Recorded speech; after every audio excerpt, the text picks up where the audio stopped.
प्रणाम। वही प्रक्रम चल रहा है 18वां अष्टावक्र महागीता का, और हम सभी साथ साथ चल रहे हैं। तो बताते हैं अष्टावक्र जी कि शुद्धम अद्वयम आत्मानम भावयन्ति कुबुद्धम न तो जानन्ति सम्मोहात् या जीवनम अनिवृता। कहते हैं वो कि जो आत्मा शुद्ध है, अद्वैत है, जिसमें कुबुद्धि नाम की कोई चीज़ नहीं, कुवृत्ति नहीं, शुद्ध बुद्ध है वो, उसको जाने बिना मोह नहीं जाएगा। न तु जानन्ति सम्मोहात्, ये जो मोह है ये उसको जाने बिना नहीं जाएगा।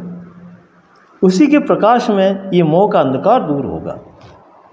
या जीवनम अनिवृता, चाहे लाख कोशिश कर लो, इस जीवन में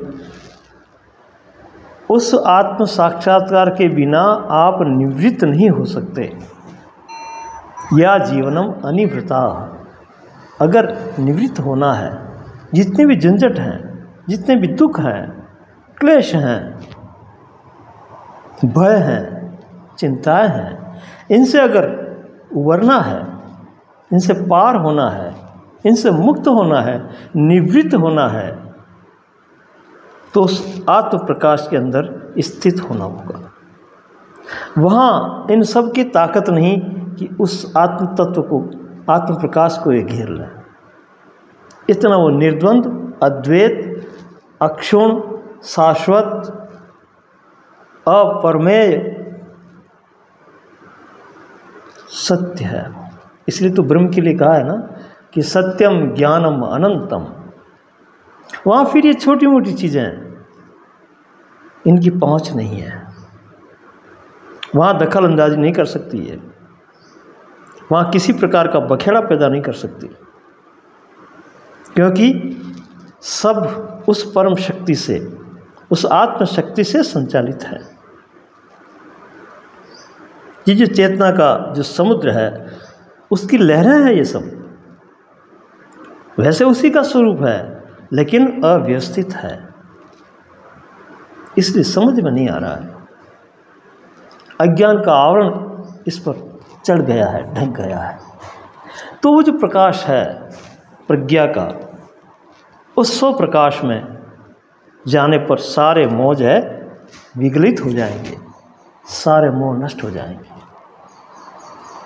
इसी बात को लेकर के आगे कहते हैं ये कि मुमुक्षोः बुद्धि आलम्बम अंतरेण न विद्यते निरालंबा एव निष्कामा बुद्धि मुक्तस्य सर्वदा। ये जो बुद्धि जब तक आश्रय सहित है, किसी का आधार पकड़ रही है, किसी का आलम्बन ले रही है, किसी का सहारा ले रही है, तब तक ये सुरक्षा के लिए भयभीत है। उसके साथ रहने से उसके गुणधर्म इसमें प्रकाशित हो रहे हैं, प्रतिबिंबित हो रही है, ये अपने आप को भी उसके जैसा मान रही है, भ्रमित हो रही है। तो बहुत सी बातें इसमें जो है घर कर रही है, उसको ये निकाल नहीं पा रही है। जब तक ये सहारा लेगी, आश्रय लेगी, सुरक्षा के ढंग को सोचेगी, तब तक ये असुरक्षित रहेगी। और सुरक्षा का ढंग किसको ले रही है? जिसको मालूम ही नहीं कि ये अक्षुण है, शाश्वत है या नहीं है। ऐसी क्षणिक चीज़ों का सहारा ले करके उनको स्थायित्व देना चाह रही है। ये इसकी बुद्धिहीनता है, ये बुद्धूपन है इसका, बुद्धि का। तो निरालंबा एव निष्कामा बुद्धि है मुक्तस्य सर्वदा। ये आलंबन की जो कामना है, इसको छोड़ करके यदि बुद्धि हट जाए तो वो मुक्त है, वो अपने आप में मस्त है। फिर किसी की चिंता नहीं है, किसी की सुरक्षा का भय नहीं है उसको। ऐसी इसकी दशा हो जाती है। विषय द्वीपिनो वीक्ष्य चकिता शरणार्थिनः विशंति झटिति क्रोडमम निरोधे एकाग्र सिद्धये। विषय जो है विक्षिप्त पुरुष को भयभीत होकर के समाधि की गुफा में प्रवेश करता है, लेकिन जब तक देह भाव और अंतर्वृत्ति है तब तक शांति नहीं मिलती। ये जो भी विषय है, विषय के प्रति जो रस है, राग है, जो लगाव है, जो आकर्षण है, ये मन को खींच रहा है बार बार, और वहाँ जाने की वजह से ये बड़ा दुखी है, कभी इधर कभी उधर, फिर बार बार उसका आकलन करना, बार बार उसमें फंसना और उसको अधिक बढ़ाना, ये बना रहे ऐसे आकांक्षा करना। ये जो क्रिया व्यवहार है मन का, यही इसकी उलझन है। और उसको पाने के लिए तरह तरह के जो है तरीके लगाना, अटकलें लगाना, प्रयास करना, और वो कुछ देर रहती है फिर ख़त्म हो जाती है, फिर और प्रयास करना। तो ये जो दौड़ धूप है इस मन की, ये इसके दुख का कारण है। और इस दुख की वजह से वो हमेशा चिंतित भी है, व्यग्र भी है, दुखी भी है। तो कहा है कि विषय द्विपिनो विक्षय चकितः शरणार्थिनः। एक शरणार्थी की तरह, एक दीनहीन होकर के उन विषयों के चरणों में जाकर के ये गिड़गिड़ाता है, पड़ा रहता है, मोहित हो गया है, बंध गया है। विशंति झटिति क्रोड़म निरोधे एकाग्र सिद्धये। जब तक ये उनको समझ नहीं लेगा, उनके परिणामों को भली भांति समझ करके जान नहीं लेगा, उनके कहाँ तक जो है प्रहार हो रहे हैं, कैसे हो रहे हैं, बार बार करने पर भी उसके क्या फल आ रहे हैं, ये जब तक पूरी तरह से समझ लेगा तो जाकर के उसका आलम्बन छोड़ देगा, उसका आश्रय छोड़ देगा, उन पर डिपेंडेंट नहीं रहेगा, उसके भरोसे नहीं रहेगा। और भरोसे रहना ही गुलामी है, और गुलामी सबसे बड़ा दुख है। तो मन को स्वतंत्र होना पड़ेगा, अपने आप में ठहरना होगा, इन सब को हटा करके। तो ये विषय वासना का भरोसा, इनको बनाए रखना, इसमें लिप्त होना, यही मन के दुख का मूल कारण है। आगे कहते हैं कि निर्वासनम हरिम दृष्टवा तुष्णिम विषय दंतिनः पलायन्ते न शक्ताः ते सेवन्ते कृतचाटवः। वासना से अप्रभावित शक्ति के सामने सारे विषय भागते हुए पलायन कर जाते हैं या उनकी सेवा में रहते हैं। वासना में जो शक्ति आ रही है, वासना जिससे शक्ति पाकर के संचालित हो रही है, वो जो चेतन तत्व है परम,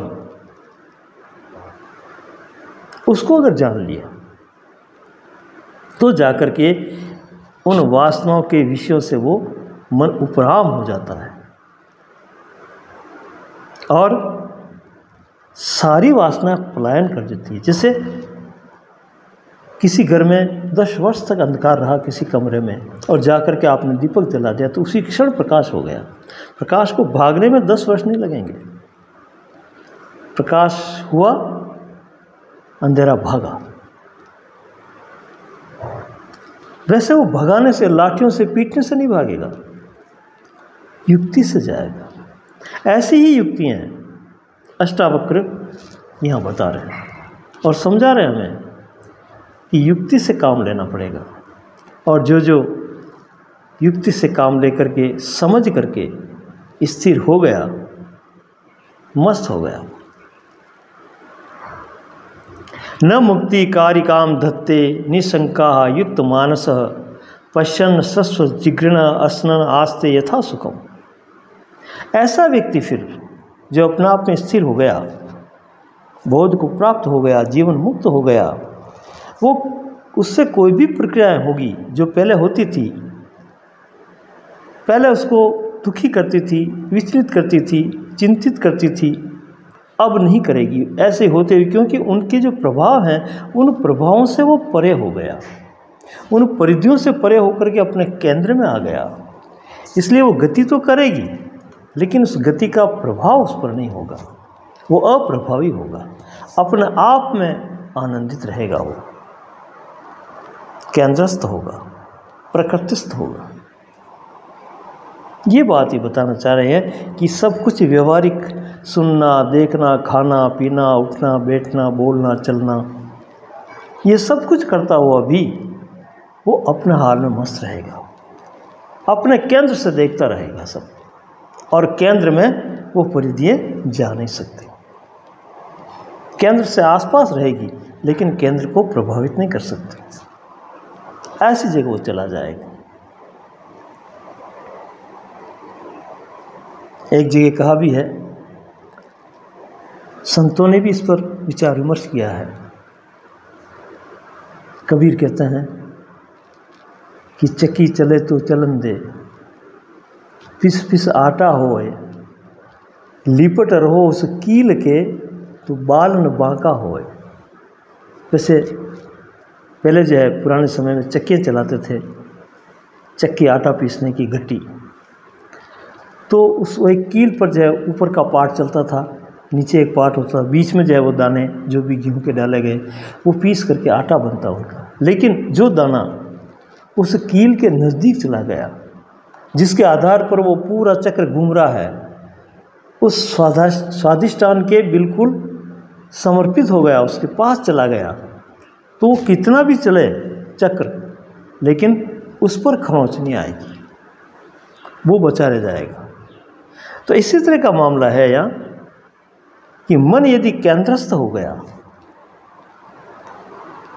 आत्मस्थ हो गया, फिर उसका कोई कुछ बिगाड़ नहीं सकता।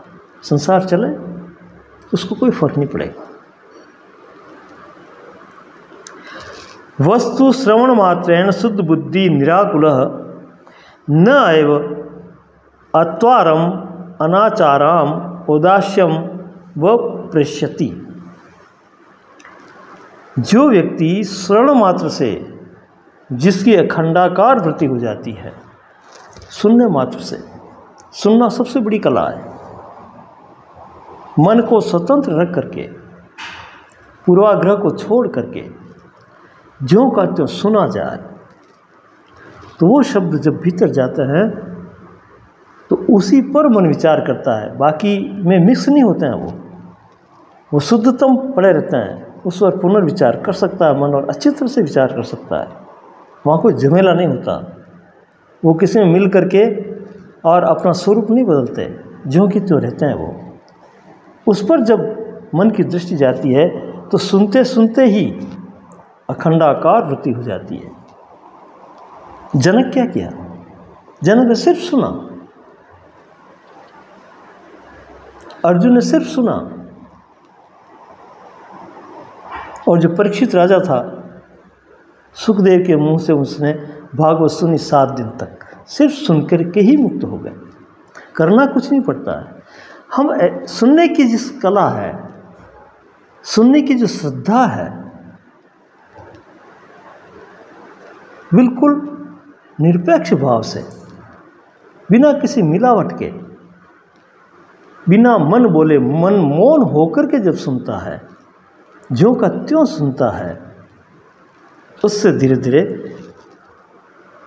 एक अलग ही घटना घटती है भीतर, अंतःकरण में अलग ही परिवर्तन हो जाता है। तो ये कहता है कि वस्तु श्रवण मात्रेण, सुनने मात्र से शुद्ध बुद्धि निराकुलः, बुद्धि शुद्ध हो जाती है। न एव आचारम अनाचारम, उसको कुछ आचार विचार करने की जरूरत नहीं है, कुछ अभ्यास करने की, कोई विधि विधान लगाने की जरूरत नहीं है, सिर्फ सुनना है। बुद्ध ने भी 2 श्रेणी बांटी थी, जिसमें श्रावक और भिक्षुक। श्रावक वो जो अभी सुन रहा है, मुमुक्षु है, वो जिज्ञासु है, और भिक्षुक वो जो सुन करके उस पर स्थिर हो गया है, अब उसको काम में ले रहा है, उपयोग में ले रहा है, जी रहा है उसको, वो है मुमुक्षु। तो श्रावक पहली शर्त है, सही ढंग से अगर आपने सुना है तो घटना निश्चित घटेगी। यही बात इस श्लोक में उद्घाटित कर रहे हैं अष्टावक्र कि वस्तु श्रवण मात्रेण शुद्ध बुद्धि निराकुलः न एव आचारम अनाचारम औदास्यम व प्रपश्यति। वो बिना कुछ आचरण किए, बिना उसको व्यवहार में लाए, सुनने मात्र से उसकी वृत्ति अखंडाकार हो जाती है, अद्वैत को उपलब्ध हो जाती है। सुनना अपने आप में बड़ा महत्वपूर्ण है। कहते हैं आगे वो कि यदा यत् कर्तुम आयाति तदा तत्कुरूपे वृजुः शुभम वा अपि अशुभम वा अपि तस्य चेष्टा ही बालवः। ज्ञानी के जितने भी कर्म हैं वो सब बालवत होते हैं, बच्चे की तरह, सहज सरल, बिना किसी अहंकार के, बिना किसी कर्ता भाव के, बिना किसी ग्रहण और त्याग के, ईमानदारी के साथ में जो कि त्यों होते हैं। वो उन कर्मों के साथ खेलता है, बंधता नहीं है। बालवत स्वभाव बड़ा प्यारा स्वभाव है जिससे हम गुजर चुके हैं। अब थोड़ा बुद्धि में कुटिलता जटिलता आने से हम अपने आप को सयाने समझने लगे हैं, सयाने होकर के और उलझ गए हैं और दुखी हो गए हैं। तो ये श्लोक कह रहा है कि करना न करना, ये जितने भी खेल हैं, ये समझदार के लिए, ज्ञानी के लिए बालवत हो जाते हैं। प्रारब्ध जैसा चला रहा है, जैसा रख रहा है, उसमें बालक की तरह चलता हुआ मस्त रहता है। वो अपनी तरफ से कोई अलग से चेष्टा नहीं करता, कोई प्रयास नहीं करता, कोई इच्छा नहीं करता। ऐसे उसकी मनोदशा हो जाती है, वो जीवन मुक्त जीवन जीता है। इसलिए बालक बड़े प्यारे लगते हैं हमें, अपने आप आकर्षित कर लेते हैं। हम बड़े बोझिल हो गए, बड़े भारी हो गए, थके मांदे हो गए, थके थके जी रहे हैं हम। बालक नित्य नया है, प्रफुल्लित है, जैसा होता है। नींद आ गई सो गया, भूख लगी खा लिया, कहीं खेलना है उठना बैठना है चल पड़ा, रोना है रो लिया, हंसना है हंस लिया। बालवत। कहते हैं आगे वो कि स्वतंत्रतयात सुखम आपनोति स्वतंत्रयात लभते परम स्वतंत्रतयात निर्मितम गच्छेत स्वतंत्रयात परमम पदम। ये स्वतंत्रता ही परम पद को प्राप्त करवाती है। जब तक गुलामी है तब तक दुख भी है, चिंता भी है, भय भी है, अनेक समस्याएं हैं। कहा भी कि पराधीन सपने सुख नहीं, सपने में भी सुख नहीं मिलता पराधीन को, दूसरों के जो अधीन है। दूसरा कौन? अन्य। अन्य जितने भी सब दूसरे हैं। दूसरे के अधीन होना ही गुलामी है, और गुलामी सबसे बड़ा दुख है, अनेक दुखों को लाने का कारण भी है। तो कहते हैं कि स्वातंत्र्यात सुखम आपनोति, स्वतंत्रता अपने आप में सुख है। स्वातंत्र्यात लभते परम, उस परम स्थिति को स्वतंत्रता ही उड़ान भर के ले जाती है। और स्वातंत्र्यात निवृत्तिम गच्छेत, सभी वृत्तियों को एक तरफ कर देता, क्यों वृत्तियाँ तो बांध रही है ना, उन वृत्तियों को एक तरफ कर देता है जो स्वतंत्र गति करता है। स्वतंत्रयात परमम पदम, ये स्वतंत्रता अपने आप में परम पद है। तो मन को स्वतंत्र करना है, स्वतंत्र करना ही आनंद की ओर उड़ान है। धन्यवाद।